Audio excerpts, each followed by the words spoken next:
Bismillahirrahmanirrahim. Assalamu alaykum hörmətli televiziya görüşlər. Bu haftalik İstiqlal xəbərləri proqramımızı görüşənlərlə qızğın qarşılayırıq. Mən Abdullah Yevqin.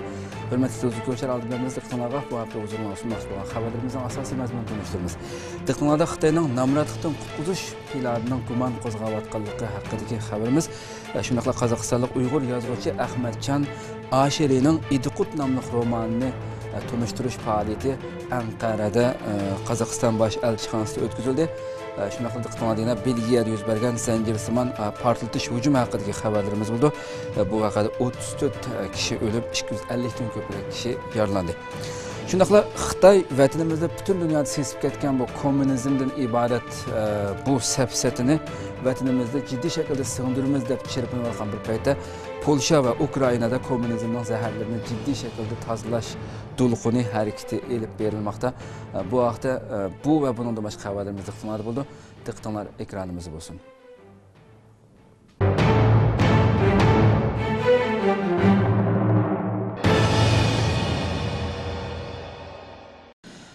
Xitoyning Xotandagi namratlikdan qutqizish plani gumon qo'zg'adi. Xitoy taratqullari bu yil ichida Xotandagi 244 namrat kentining namratlikdan qutulganligini xabar qildi. Kuzatuvchilar Xitoy faqat namratlikdan qutuldirish shuari orqali vaziyatni normallashtirishga urinyapti deb qaradi. Tangritog' to'rining 21-mart xabar qilishicha, Xotan viloyatining 13-5 yillik namratlik o'tkiliga hujum qilish plani va nishoni bo'yicha viloyatdagi 244 namrat kanit va 133.824 aholi bu yilning oxirigacha namratlikdan qutuldirilgan. Xabarda aytilishicha, doirlar huddigarlik tuzumini yo'lga qo'ygan bo'lib, 80 mingdan ortiq Xitoy kadrining har biri birdan namrat oiliga mas'ul bo'ladigan. Mamtimin Safar Keriya nahiyasining Qarqi yezisi Aqo'ston kentidagi dehqon bo'lib, kent yacheykisining sekretari Xo'ja Abdulla uning oilasi bilan bir va'dinoma tuzgan. Va'dinomada Mamtimanning ho'yla aram egiligini taraqqiy qildirib, yerlik to'qu beqishiga, uzum tili orasiga chaqma kava terishiga, yangidan 80 kvadrat metrlik qo'tan selib, boqmachilik qilishiga yordam beraman. Mamtimamo kutib turish, tayinib olish, talab qilish ideyasini tugutib, oilasidagilarning o'tirish kirimini yil oxirigacha 6140 yuanga, umumiy kirimini 24560 yuanga yetkazishi kerak deb yozilgan. Vaziyat analizchilarining qarashicha, Xotanda yo'lga qo'yilgan bu namratlikdan qutuldirish plani Xitoy bosh ministri Li Keqiang va atalmish avtonom rayonning raisi Shuhrat Zakirning Beijingda ochilgan ikki yig'in jarayonida taraqqiyot to'g'risida qilgan so'zlari bilan birdaklikka ega bo'lib, Xitoy taraqqiyot shuari orqali muqimsiz vaziyatni pardozlab ko'rsatishga uringan. Lekin Sharq Turkistondagi muqimsizlikning tub manbasi boy namratlik yoki taraqqiyot masalasi emas, shuning uchun taraqqiyot orqali muqimlikka erishish tamasida bo'lish faqatli quruq xiyoldan iborat. Yaqinqi yillardan buyon Xitoy Sharq Turkistonda chekidan oshgan ta'tir tashviqot faoliyati elib berayotgan bo'lib, Uyg'ur dehqonlari har xil bahonalar bilan siyosiy o'g'inish va hashar degandek faoliyatlarga selinmoqda. Bu sababdan dehqonlarning etiz ishlariga yetisholmayotganligi va yezi egilikdan keladigan kirimining ozlab ketayotganligi diqqat tortib keldi. Bu xil ahvolda Xitoyning yuqorqidek huddigarlik tuzumini yo'lga qo'yib, dehqonlarning nima terishi, nima ish qilishigacha mudohala qilishi Uyg'ur dehqonlariga qaratilgan kontrollikning texmo kuchaytirilishi deb qaralmoqda. 41 nafar yosh nazirga qatnashmaganligi uchun tutqun qilingan. G'ulji nahiyasining Ari O'stan yeza O'yman Bayto'qay kentidan 41 nafar yosh Xitoy Kompartiyasi a'zosining nazirga qatnashmaganligi uchun tutqun qilingan. Hozirgacha ulardan 12 nafarning ismi aniqlandi. Erkin Asiya radiosi muxbirining ziyoratini qabul qilgan mazkur tabiatlikdagi kent, mahalla va punkit boshliqlarining oshkorlashicha 3 oyning oldida O'yman Bayto'qay boshlang'ich maktabining o'qituvchisi, peshqadam kompartiya a'zosi Harunxon degan kishi olamdan o'tgan. Uning oilasi nazir o'tkazganda kent masjidining imomi va ma'zini boshchiligida bir turkum yosh jamoat nazirga qatnashmagan. Kompartiya a'zosining nazirga qatnashmaslik doirlar tomonidan diniy asabiylikning alomati deb qaralib, shu qitimliq nazirga qatnashmagan 41 kishi tutqun qilingan. Egilinishcha, Ari O'stan yezisi ma'muriy jihatdan 12 kentdan tuzilgan. Nupusi 2746 oila, 14700 jondan tashkillangan. Buningdan qaraganda Ari O'standagi har bir kentga 220 oila, 1200 jondan nupus to'g'ri keladi. Demak, 2 oyning oldida O'yman Bayto'qayda davom qilgan kollektiv tutqunda har 5 oiladan bir kishi qamoqqa ilingan. Xitoy shahrida yana bir Uyg'ur qahramon yasab chiqildi. Soğuq tushib ketgan Xitoy ayolni qutqizib olgan Uyg'ur yosh birdilla Xitoyda qahramon atilib, Şinjan ruhining vakiliga aylandi. Kuzatuvchilar Xitoyning atalmış Millatlar İttifoqligi tashviqotini bozorga selayotganligini bildirdi. Soğuq tushib ketgan Xitoy ayolni qutqizib olgan Uyg'ur yosh birdilla Xitoyda qahramon atilib, Şinjan ruhining vakiliga aylandi. Xitoy taratqullari uni Uyg'ur Xitoy ittifoqligining namunasi qilib ko'rsatishga urindi. Kuzatuvchilar Xitoy har doimqiga o'xshash fursat topsala atalmış Millatlar İttifoqligi tashviqotini bozorga saldi deb ko'rsatdi. Xitoyning Xunan o'lkasi Chunju shahridagi Ablajan kavobchilik shirkatida ishlayotgan Xotan qariqashliq Uyg'ur yosh Xabar Ahmad 3-oyning 7-kuni dengiz sohilida kavobchilik qilayotganda bir Xitoy ayol suvga tushib ketgan. Xabar Ahmad suvga tushib, yana bir Xitoy bilan birlikda u ayolni qutqizib olgan. Uning harakati birdilla Xitoyda kuchlik inkas qo'zg'agan. Xitoy axborotori Shinlang, Tingshun, Soho, Wangyi qatorliq cho'ng to'r bekatlari bu ishni bas-basda xabar qilgan. Xitoy to'r qo'llanuvchilari uningga yenimizdagi Hayot Leifing degandek nomlarni berib ulgurgan. 21 mart Chunju shahrining axloq namunachilarini taqdirlash yig'inida Chunju shaharlik partkomning sekretari Yi Pingfei xabarga baho berib, uning Xinjiangliklarning fazilatini namoyon qilganligini maqtagan. 22 mart yana Chunju shahri qarmog'idagi Zishing shahri uningga ilg'or shaxs va adolat yo'lida fidokorlik ko'rsatgan axloq namunachisi degan nomlarni bergan. Xitoy axboroti buninglik bilan bo'ldi qilmasdan xabarga bir Xitoy tutuq oni tepib bergan. Xitoy taratqullari uning bilan qo'shni o'ltiradigan Shi Shahui ismli Xitoy mo'mayni uning tutuq opsi deb xabar qilishmoqda. Uningdan boshqa u ishlayotgan Ablajan kavobchilik shirkatining bundan burun yo'l yasash, shofirlarga nom berishdek yaxshi ishlarni qilganligi bas-basda xabar qilinmoqda. 22 mart Xinjiang gazeti maxsus obzor e'lon qilib, Xabar Ahmadni Xinjiang ruhining vakili qilib ko'rsatgan. Uyg'ur kuzatuvchilar Xitoy fursatparastlik qilib atalmış Millatlar Ittifoqligi tashviqotini bozorga selayotdi deb qaradi. Yaqinqi yillardan beri Xitoy o'lkalarida Uyg'urlarni yaklaydigan har xil yerlik siyosat belgilimlar orqa-orqadan o'tirg'i chiqishga boshladi. Xitoy o'lkalarida terikchilik qilayotgan nurg'un Uyg'ur majburiy qaytirib etildi. Mushundaq ahvolda Xitoy qahramon yaratish orqali Uyg'urlarning Xitoy o'lkalarida uchrayotgan nachar muomalalarini pardozlamoqchi bo'lgan. Yana bir tarafdan buni Xitoyning Sharq Turkistonda elib berayotgan ta'tir tashviqotlarining tarkibiy qismi deb qarashga bo'ladi. Yalova universitetida Sharq Turkiston temasida yig'in ochildi. Turkiyaning Yalova universitetida Sharq Turkiston temasida yig'in o'tkazildi. Yig'inga Ma'rif jamiyati yoshlar bo'limining mas'uli Abdusalom Taklimakan qatnashdi va Mazlum vatan Sharq Turkiston temasida leksiya so'zildi.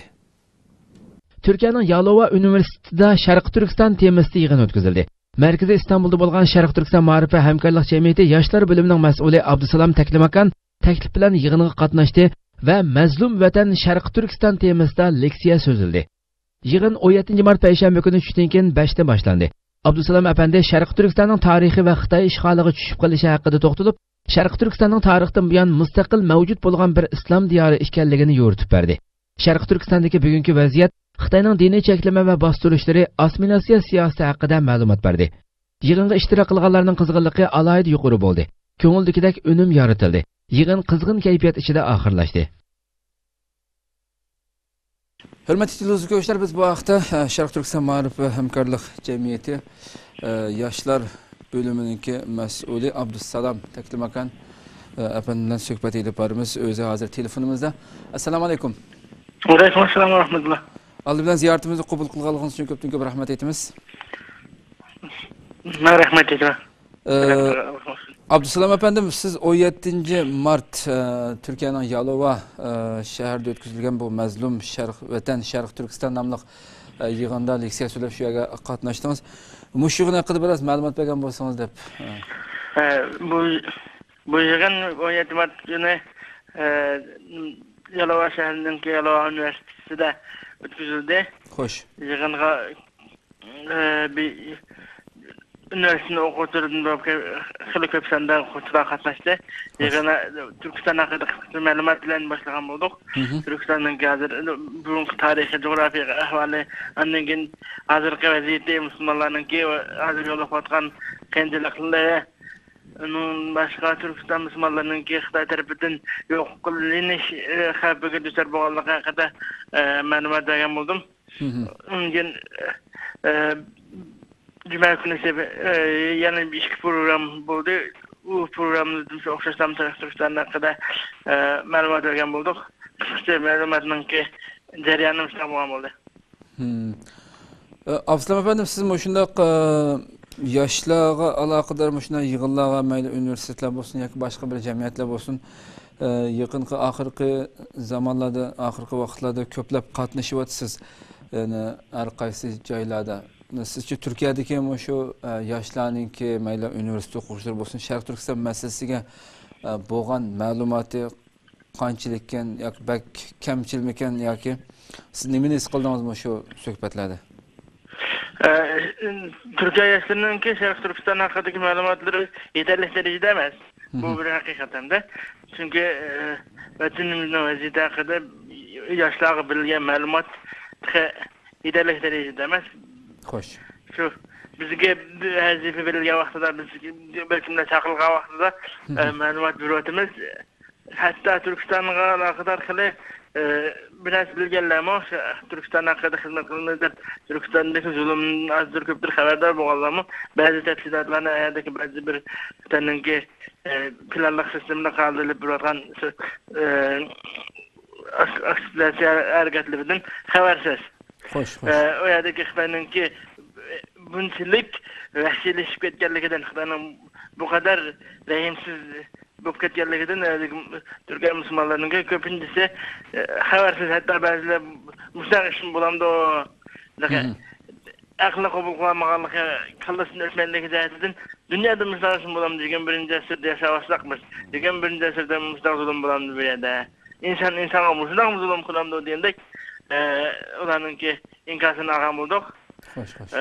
Bazı meselelerde özümüzün vatanda aklımızı biçimizde ötken arkadaşlar bazı müstahişimizin yeni çıkan buralarının ki biliksizler pekerliklerinden aslında misal gösterip anlatan boğalıqımız için belki itirazını bildiremedi çünkü ameli takipler diyen boğanın için yani hatarlık ki bir aşırı yetişkin bulmağalıqını eskilası da lakin hala hayran kıladı da Türkistan'da bu kadar zulüm bağımıdı o. Şundan zulüm kılamdı diyen şekilde. Hoş. Köptün köp rahmet inşallah. Bunundaki hizmetinizge muhtuq dilerimiz inşallah. Köptün köp rahmet. Allah razı olsun. Rahmet sizlerine. Xitay 2. navbatlik asosiy qatlam tashviqotchilari musobaqasi o'tkazdi. Xitay doiralari Urumchida Uyg'ur, Xitay, Qozoq tilida kuchni mujassamlab orzuyimizga yetayli bosh temasidagi 2. navbatlik asosiy qatlam tashviqotchilari musobaqasi o'tkazdi. Xitay taratqularının xabar qilishicha, Sharqi Turkistondagi Xitay partikomi tashviqot bo'limi o'rinlashtirgan Uyg'ur, Xitay, Qozoq tilidagi kuchni mujassamlab orzuyimizga yetayli bosh temasidagi 2. navbatlik asosiy qatlam tashviqotchilari musobaqasi 12 martdan 16 martgacha Urumchida o'tkazilgan. Bu musobaqaga 103 nafar tashviqotchi qatnashtirilgan bo'lib, 53 tashviqotchi Uyg'ur tilida, 25 tashviqotchi Xitoy va Qozoq tilida leksiya so'zlagan. Bu vaqtdagi xabarlarda ma'lum bo'lishicha, Sharqi Turkistonda navbatda faoliyat qilayotgan asosiy qatlam tashviqotchilarining soni 16 mingga yetadi ekan. Xitoyning Sharqi Turkistonda umumiylik elib berayotgan ta'tir tashviqotlari xalqarodagi kuzatuvchilarning diqqatini tortib keldi. Uyg'ur vaziyat analizchilari Xitoyning bu harakatini mingni yuyish, dinsizlashtirish tashviqoti deb ayblamoqda. Qozog'istonlik Uyg'ur yozuvchining yangi kitobi turkcha nashr qilindi.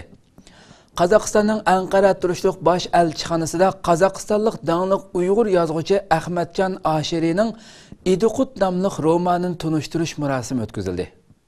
23 mart chorshanba kuni tushdan keyin Qozog'istonning Anqara turishliq bosh elchixonasida Qozog'istonlik Uyg'ur yozuvchi Ahmadjon Ashirining Idiqut nomli tarixiy romanini tunishtirish yig'ini ochildi. Qozog'istonning Anqara turishliq bosh elchisi professor doktor Jansiyit Tuymabayev yig'inga ishtirok qildi va Ahmadjon Ashirining yangi kitobini tabrikladi. Anqara universiteti va G'azi universitetining o'quvchilari, Bangu nashriyotining xodimlari va Qozog'iston elchixonasining mas'ullari va alohida mehmonlar qatnashgandan sirt, Anqarada xizmat qilayotgan Uyg'urlardan Anqara universitetining o'qituvchisi dotsent doktor Erkin Ahmad, Hacettepe Üniversitesining o'qituvchisi dotsent doktor Erkin Akram va Türkiye Ovozi radiosi Uyg'urcha bo'limining xodimi jurnalist Mirkamiljon Qashqari qatorliqlar qatnashdi. Qozog'iston bosh elchisi Jansiyit Tuymabayev Qozog'istonda 100 dan ortiq millatning yashaydiganligini, buning ichida qeyrindosh Uyg'ur xalqining muhim salmoqni egallaydiganligini qayd qildi. U Qozog'istonda Uyg'ur ona tilida dars o'tiladigan maktablarning borligini, Uyg'urcha nashr afkorlarining xizmat qilayotganligini, uzun tarixga ega Uyg'ur teatrining hozirgacha davomlashayotganligini eskartdi. U Uyg'ur yozuvchisi Ahmadjon Hashiriyning Idiqut romanining turkchaga tarjima qilinishining Türkiye Qozog'iston orasidagi madaniyat munosabatini kuchaytirishda muhim rol o'ynaydiganligini ta'kidladi. G'azi Universiteti Türkologiya fakultetining o'qituvchisi professor doktor Hülya Qasab o'g'li Türk xalqlarining adabiyot tarix asarlarining butkul turklarga, jumladan Uyg'urlarga o'rtaq ekanligini ta'kidladi.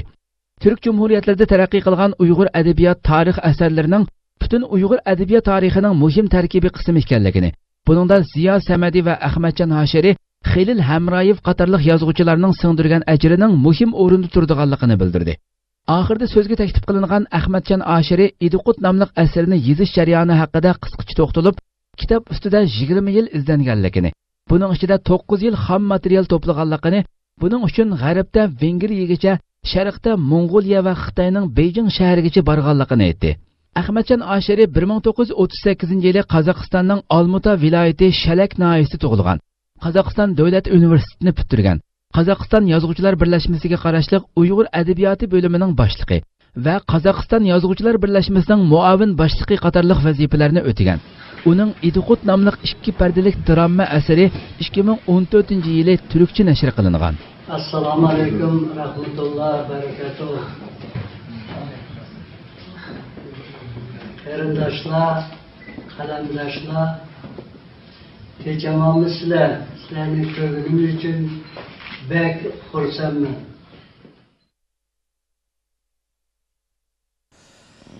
Hürmetli televizyon ko'ruvchilar, biz bu haqda Ankara Üniversitesi Adabiyot Fakültesi o'qituvchisi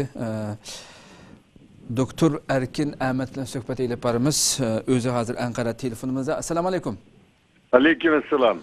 Doktor oldi bilan ziyoratimizni qabul qilganligingiz uchun ko'p rahmat aytamiz. Men rahmat aytaman. Doktor 23 Mart çarşamba günü siz ve Doktor Erkin Akram ve başka Mirkamiljon qatorliq Uyg'urlar shu yerda yashayotgan, xizmat qilayotgan Şu Ankara'nınki, şu Qozog'iston bosh elchixonasida mashhur Uyg'ur yozuvchi Ahmadjon Hashiriyninki Idiqut nomli romanni tunishtirish bir faoliyat o'tkazildi. Boshqa kishilar qatnashgan bo'ldi bu yig'inga, tunishtirish yig'iniga. Biz ham bugun shu sizmi bir adabiyotchi bo'lish sifatingiz bilan bu yig'inga ham qatnashdingiz. Yig'in qanday elib berildi, qanday mushaqli bir ma'lumot bergan bo'lsangiz oldi bilan. Endi bu Qozog'iston Cumhuriyeti'nin kurulganlığının 25. yıllığı münasebeti bilen Kazakistan Büyükelçiliği bu Türkiye'de Kazakistan yazgıçılarınınki bazı kitaplarını Türkçe'ye tercüme kılıp Türkiye okurmenlerine tanıtış maksadı bilen bunda bir faaliyet uyuşturup diken bunun da köp sanda Kazak yazgıçılarınki kitapları mı burun tuntulgan iken hem de bu ay yani şu çarşamba günü 3. ayının 23. günü Kazakistanlık Uygurlarının danlık yazgıcısı Ahmadjon Hashiriyninki İdiqut namlı kitabını Türkçe'ye tercüme kılıp neşir kıldırıp Kazakistan'ın Ankara'da tuşluk elçixanası da buna tanıtış murasimi ötküzüldü. Bu murasimga Kazakistan'ınki baş elçisi Jansiyit efendi. Onundaki bu kitapını Türkçe'ye tercüme kılıp ve neşir kıldığın bu Yavrasya Yazgıçılar Cemiyeti'ninki başlığı Yakup Ömeroğlu. Onundaki bu Türksoy yani Türkiye Milletler Medeniyet Kültür Teşkilatı'nınki mesulları ve Türkiye'deki bu edebiyatçılar, şairler, yazgıcılar, Uygur edebiyatı kızıkıdığan kişiler ve Ankara'daki Uygurlardan bulup köp sanda kişi katlaştı. Nayeti yakşı öttü. Bu murasimde fakatla Ahmadjon Hashiriyninki İdiqut romanını tuntuplu kalmasın. Gazi Üniversitesi'den Profesör Doktor Hülya Kasapoğlu Uygur edebiyatınınki tarihi hem de Uygur edebiyatı 20. asırınki başlarından bugünküçe kanda terakki kıldı, nime basmışlarını besip öttü, kaysi şairlerimiz şu turmalarda yaptı, ulanın edebiyatı da nime tiyimler eksettirildi degendik ve kısaca Uygur edebiyatının tarihini alıp öttü. Yana Profesör Doktor yine bu Gazi Üniversitesi'nin okutuşçularından Aysun Hanım mı? Şu Kazakistan Uygur Edebiyatı doğrusu. Yani Sovyet İttifakı mezgilide Uygur Edebiyatı Sovyetler Birliği'de kanda şekillenişki başlayan ki bugün Kazakistan'daki ahvalı kanda degen timide kıskıcı malumat verdi. Kazakistan'ın ki bu başelçisi Cansit efendime dedi ki biz Kazakistan'da 120 etrafında millet var, bulanın içinde birisi Uygurlar kança esirden beri Kazakistan topraklarında Kazakistan bugünkü Kazakistan Cumhuriyeti'de yaşavatıdı. Biz Uygurlarının ki mektepleri var, Uygurlarının ki edebiye faaliyetleri var. Kazakistan'da Uygurlarının ki şu ehvalına ait yakşı digendik meseleler doğrusu da umu toktulup öttü. Nayeti yakşı öttü, kızıkışma bek yukarıydı yani. Nurgun kişiler, okuyuculara kol koyup bu İdokut romanını ya takip verdi, haksız takip verdi. Bu tabii ki bir Uygur romanının hem de bugünküçe Türkiye'de neşir kılınan 5. roman desek buludu. Burun Teypidin Ezizlan Sultan Satuk Buğrahan namlı eseri romanı tercüme kılınan idi. Keyin Farhadcılarının ki Mahmut Kaşkırı namlı romanı Türkçe'ye tercüme kılınan idi. Ondan dekin Ziya Semedi'ninki Rıza Semedi'ninki Ziya Semedi'ninki bir romanı tercüme kılınan. Bu nimenin mi?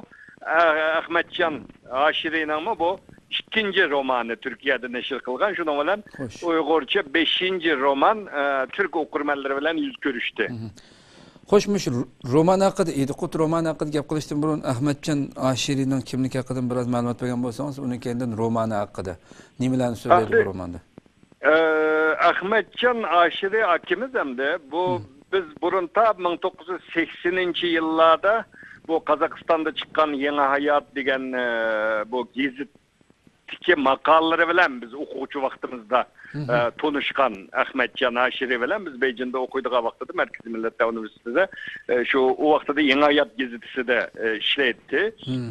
Ahmetcan Aşiri 1938. yılı bu Kazakistan'a yakın bir yezide yani Uygur yezisi de doğulgan iken keyin u yerde bir pedagogika enstitüsünü bitirgenden keyin okutçu bolgan iken okutçu olup bir mezgil işlegenden keyin onun için yazgıçılık faaliyeti bilen şugullanıp hazırgacha köp sanda hikaye yazgan kişi bu. Tunci romanı 1979. yılı tunci bir romanı neşir kılınan iken. Keyin ondan keyin bu tarihi roman İdokut romanı 2003. yılı neşir kılınan iken neşir kılgandan keyin bu Rus tiliga tercüme kılınıp da hazırgacha bu roman. Ondan keyin bir mukafatga erişipti. Çoğun ilham mukafаты dep Kazakistan'ın bir devletlik bunda yaxşı yazılgan romanlarga, hikayelerge berdigan bir çoğun roman iken bu hikayeye nime mukafat bu mukafatga erişipti Ahmetcan Aşiri.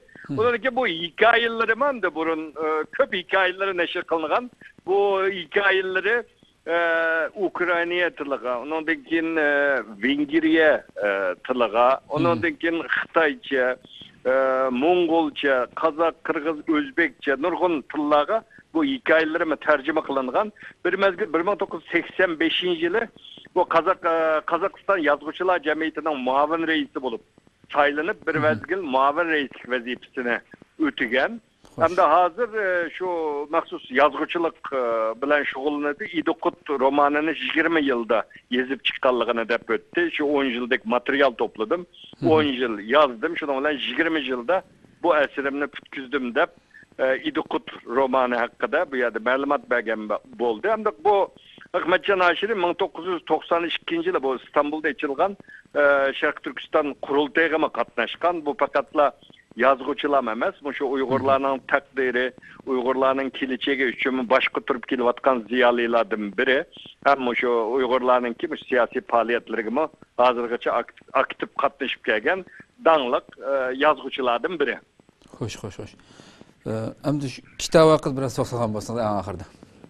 Endi bu kitabı hem mühim tarafi bu kitap İdukut devleti sizge ma'lum Uygurlar bu 740'ta kurulgan bu Uygur devleti Orhon Yenisey boyudaki Uygur devleti Kırgızlar tarafından 840'ta yıkıtılgandan keyin Uygurlar perişan bolgan şunun bilen 3 yol bilen garipke qarab köçüşke başlagan Uygurlar bu 850 yıllarda Uygurlar bu Turpan hazırkı Şarkı Türkistan'ın Turpan rayonuna yetip kelgandan keyin bu yerde İdukut Uygur devletini kurgan tarihi menbelerde Gauchang devleti dep yazılgan İdukut Uygur devleti kurulgan bu devlet 850 yıldan 1225 yılgacha hüküm sürgen bir devlet hem de Çingiz Han Mongollar Şarkı Türkistan'da besip girgenden kim bir mezgil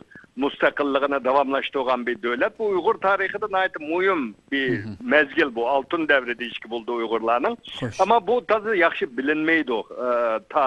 Meyli Türkiye'de olsun, meyli dünyada bu mezgildeki tarih yaxşı bilinmeydi. Şuna bu Ahmetcan Haşiri bu mezgildeki vakalarını şu edebi bir şey, edebi yolunda okurmenlerine anlatış için bu romanını yazgan iken 20 yıl materyal toplaş için hem Şarkı Türkistan'a berip Ürümçi'de, Kaşgar'da nurgun kitaplarını toplap hatta Beijing'e verip tarih arşivlerine girip bu mezgilinin tarihi hakkında Xitayca ve başka dillerdeki materyallarını toplap uzun yıl bu mezgilinin tarihini öğrengendin keyin bunu bir edebiyat yani tarihi roman şeklinde bedi halda okurmenlere anlatış için yazgan bir eser.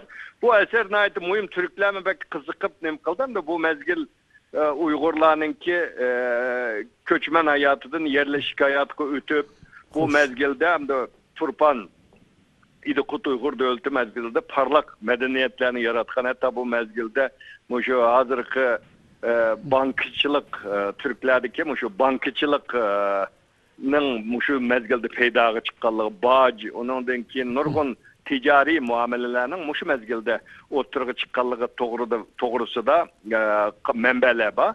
Şu bu mezgilini yorutup veriş bu roman arkalık hem tarih tatbikatçıları için hem şu Türk tarihi kızıkıdıqallar için nayet mühim bir kitap deb oylayman. Bu kitapnımı Uygurlarının ki, Türkiye'deki Uygurlarının hemmisinin ki biradini elip ballarının hiç olmasa şu kitapını çokum Uygurlar okuşu, şu mezgildeki tarihimizni öğreniş gerek deb oylayman. Biz Uygurlar için nayet faydalı bir eser. Köptün köp rahmet nayet yaxşı içip baydınız. Türkiye'nin arkayız kitapxanalarda setildi o hazır sep oldu o bunu? Bu kitap ne? Kitapxanalarga sep oldu hem de Yavrasiya Yazgıçılar Cemiyeti var Ankara'da. Yavrasiya Yazgıçılar Cemiyeti'nin torbitiga kirip talep kılsa mesela Ankara'daki Uygurlar arkalık talep kılsa haksız mı bu kitapni ağılı buldu? Kitapxanalarda mı setildi yani? Düşündüm. Buldu. İnşallah bunda kıymetli kitapninki pat yakında inşallah Uygur okurmanlar bilen Uygurchaga tarjima qilingan shaklda yuz ko'rishi bek muhimken men o'ylab qoldim hamda 20 yil ajr singdirilgan bir kitob bo'lgan ekan. Ko'pdan ko'p rahmat aytib yaxshi ichib baydingiz, rahmat sizga. Maq rahmat sizga. Men rahmat. İstanbul hujumchisining salohiyati aniqlandi. Türkiye dairələri şənbə günü İstanbul'un İstiqlal ko'chasida yuz bergan o'zini qo'shib portlatish hujumidagi terrorchining Daeshning a'zosi ekanligini e'lon qildi. Türkiye İçki İşler Ministeri Afgan A'la vaqa sodir qiluvchining salohiyati aniqlandi. Mehmet Öztürk 1992 yil tug'ilgan. Türkiye'nin Gaziantep viloyatidan bo'lib, Daesh bilan aloqasi bor, lekin Türkiye saqchilarining qo'lga elish tizimligida yo'q dedi. 19 mart tushdan burun İstanbul shahrining Avat savdo rayonlaridan bo'lgan Istiqlal ko'chasida portlash yuz berib, odam bombani o'z ichiga olgan 5 kishi hayotidan ayrilib, 36 kishi yaralangan edi. Portlashda o'lgan 3 İsrailiylikning jinozasi va 5 yordar bilan qo'shib, yakshanba kuni İsrailiya havo armiyasiga tava bir alohida aeroplan bilan İsrailiyaga elib ketildi. Shuning bilan bir vaqtda İstanbul Saqchi idorasi istixborot uchurlariga asosan Daeshga a'zo 3 kishining İstanbul va boshqa joylarda vaqa chiqarmoqchi bo'lganligini e'lon qilgan va bu uchalanga tutish buyrug'i chiqargan. Belgiyadagi zanjirsimon portlashda 34 odam o'lib, 250 odam yaralandı. 22 mart Belgiyaning poytaxti Bryusseldagi xalqaro aerodrom va metro bekitida yuz bergan portlatish hujumida 34 odam o'lib, 250 odam yaralandı. Belgiya davlat bo'yicha 3 kun motam tutadiganligini e'lon qildi. Butkul Yevropa jiddiy holatga kirdi. Seshanba kuni Belgiyaning poytaxti Bryusseldagi xalqaro aerodrom va metro bekitida yuz bergan terrorlik hujumida 34 odam o'lib, 250 odam yaralandi. Belgiya davlat bo'yicha 3 kun motam tutadiganligini e'lon qildi. Butkul Yevropa jiddiy holatga kirdi. 22 mart Bryussel xalqaro aerodromida yuz bergan 2 qitimliq portlashda 14 odam o'lib, 100 dan ko'p odam yaralangan. Bryusseldagi Yevropa ittifoqiga yaqin bo'lgan Maalbek metro bekitida yuz bergan portlashda 20 odam o'lib, 100 dan ortiq odam yaralangan.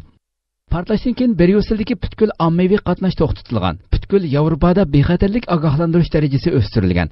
Bryussel krizis markazi kishilarni sirtqa chiqmaslikka ogohlantirgan. Belgiya soqchilari seshanba kuni Bryussel aerodromi va metro bekitida yuz bergan portlatish hujumidagi 2 nafar gumondorning salohiyatini bekitgan. Aerodromda o'zini qo'shib portlatgan 2 kishining ismi Xolid va Ibrohim al-Bakravi ekan. Soqchilar aerodromdagi ko'zitish apparatida xotirlangan ko'rinishga asosan vaqa yuz berishdan burun bu 2 aylan bilan birga mangan bir kishiga tutish buyrug'i chiqargan. Daesh Bryussel hujumiga mas'ul ekanligini e'lon qilgan bo'lib, bayonot mazkur tashkilotning A'moq nomli tashviqot to'rida e'lon qilingan. Erdoğan Belgiyani ogohlantirgan edik dedi. Türkiye Cumhuriyeti Reisi Recep Tayyip Erdoğan Bryusseldagi terrorlik hujumini elib borgan hujumchilardan biri haqida allaburun Belgiyani ogohlantirganligini tilga oldi. Türkiye Cumhuriyeti Reisi Recep Tayyip Erdoğan Bryusseldagi terrorlik hujumini elib borgan hujumchilardan birining o'tgan yili iyunda Turkiyaning Gaziantep viloyatida qo'lga tushganligi va chegirdan qo'g'lab chiqarilganligini bildirdi. U bu ishning o'tgan yili 14-iyulda Belgiyaning Anqara turishliq bosh elchixonasiga yetkazilganligini, Turkiya Belgiyaga ogohlantirish bergan bo'lsa-mu, lekin Belgiyaning bu ish ustida tekshirish elib bormasdan mazkur kishini qo'yib berganligini aytdi. Turkiya taratqullari Erdo'g'anning Ruminiya prezidenti bilan birlikda muxbirlarni kutib olish yig'ini o'tkazganda gapini qilgan kishining Bryussel hujumi gumondori Ibrohim al-Bakravi ekanligini bildirdi. Shuning bilan bir vaqtda 22 mart Yevropa ittifoqining markazi bo'lgan Bryusselda yuz berib, 34 kishining o'lishini keltirib chiqargan terrorlik hujumi Erdo'g'anning vaqa yuz berishdan 4 kun burun qilgan so'zlarini eslatdi. Erdo'g'an 18 mart qilgan so'zida Yevropa ittifoqining bosh shtabida PKK Kurd ishchilar partiyasi terrorlik tashkilotiga chidir echib berilganligini ayblab, Yevropa qo'ynida yilon saqlayotdi degan. 13 mart Turkiya poytaxti Anqarada terrorlik hujumi yuz berib, 2 kundan keyin Yevropa ittifoqi PKKga chidir echib bergan. Anqaradagi portlatish hujumini mazkur tashkilot ustiga olgan edi. Erdo'g'an Yevropa ittifoqi davlatlarining terrorlik tashkilotini qo'yniga olganligini ayblab bundoq degan. O'xshash bombalar sizlarning shaharlaringlarda portlashga boshlaganda bizning qanday hissiyoti ekanligimizni mutlaq tushunasizlar. Lekin u vaqtda har ish uchun bak kechikkanlik bo'ladi. U yana bularga oldin degan bir Turkiya yo'q, bir turk millati yo'q. Buni bilib qo'yinglar degan ifodalarni ishlatgan. Bryusseldagi portlatish hujumidan keyin Belgiya soqchilari PKKning chidirini taqash qarori chiqardi. Bu chidirning ochilishini Turkiya raisi Erdo'g'an va bosh ministri Ahmet Davutoğlu kuchlik ayıplagan edi. Saldırganlardan biri daha önce Haziran 2015'te Gaziantep'te yakalayıp sınır dışı ettiğimiz kişidir. Sınır dışı işlemini 14 Temmuz 2015'te nota ile Belçika Büyükelçiliğine iletmişiz. Belçikalılar adı geçeni serbest bırakmış. Bu kişinin yabancı terörist savaşçı olduğu yönündeki uyarımıza rağmen Belçika terörizmle bağlantısını tespit edememiş. Hatta burada Hollanda'da söz konusudur. Indoneziya Xitoy baliqchilarini qo'yib berishni rad qildi. Indoneziya xavfsizlik moslashtirish ministri qamoqda tutib turilayotgan 8 nafar Xitoy kema xodimining adliya bo'yicha tekshirilganligini bildirdi. Indoneziya xavfsizlik moslashtirish ministri qamoqda tutirayotgan 8 nafar Xitoy kema xodimining adliya bo'yicha tekshirilganligini bildirdi. U Indoneziya bilan Xitoy yaxshi munosabatni saqlaydi. lekin egilik huquqni qurbonlik qilishga bo'lmaydi dedi. Tahlilchilar Indoneziya Xitoyning o'z ziminiga egilik huquq talab qilishidan andish qilmoqda deb qaradi. 19 mart shanba kuni Indoneziyaning bir chorlash paraxoti Natuna taqim orollarida qonunsiz baliq tutayotgan bir Xitoy kemisini to'sib olgan va 8 nafar kema xodimini qo'lga olgan. Bu arada Xitoyning bir chorlash paraxoti Indoneziya soqchilariga to'sqinlik qilgan. 21 mart Indoneziya tashqi ishlar ministri Xitoyning Indoneziyadagi bosh elchisini chaqirtib, Xitoyning Indoneziyaning egilik huquqiga daxl taruz qilganligini, buning xalqaro qonunlarga xilof ekanligini bildirgan va bu ishga tushuntirish berishni talab qilgan. Janubiy Xitoy dengizida Xitoy bilan atrofdagi davlatlar orasida yuz bergan egilik huquq talash tortishida Indoneziya asosan o'zini qochirib kelgan. Bir qism tahlilchilarning qarashicha, Indoneziya bu qatim yuz bergan ishga alohida qattiq muomala qilgan bo'lib, Indoneziyaning Janubiy Xitoy dengizi masalasidagi maydonining burilish nuqtasi bo'lib qolishi mumkin ekan. Taxminan 270 oroldan tarkib topgan Natuna taqim orollari Indoneziyaga tabe bo'lib, 70 mingdak aholisi bor ekan. Indoneziya Xitoyning kunlarning birida bu rayonga egilik huquq talabi qo'yishidan andish qilmoqda ekan. Indoneziya ministri Natuna rayonida harbiy hozirliklarni ko'paytirganligini, chorlash paraxotlarini saplaydiganligini va bu rayondagi dengiz armiya bazasiga zamonaviy mudofaa sistemasi o'rinlashtirganligini bildirgan. Xi Jinpingning istifa berishini talab qilgan muxbir tutib ketildi. Amerika Davlat ishlari ministrligining bir amaldori dushanba kuni Amerikaning Xitoy axborot xodimi Jiajianing yo'qolib ketish voqeasidan andish qilayotganligini bildirgan hamda Xitoydan uning oqibati haqida ochiq tushuncha berishini talab qilgan. Amerika Davlat ishlari ministrligining bir amaldori dushanba kuni Amerikaning Xitoy axborot xodimi Jiajianing yo'qolib ketish voqeasidan andish qilayotganligini bildirgan hamda Xitoy doiralaridan Jiajianing oqibati haqida aniq tushuncha berishini talab qilgan.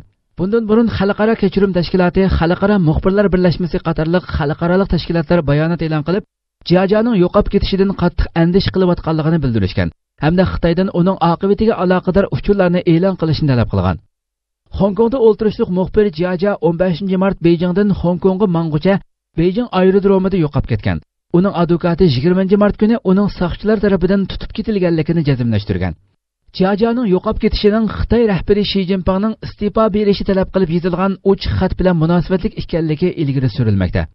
Egilinishcha 4 mart Sharqiy Turkistondagi Xitoy partikomi boshqaradigan chegarasiz xabarlar to'g'rida Sodiq partiya a'zosi imzosidagi yo'ldosh Xi Jinpingning partiya va davlat rahbari vazifasidan istifa berishini talab qilamiz nomli bir ochiq xat paydo bo'lgan. Keyin bu xat o'chirib o'tilgan.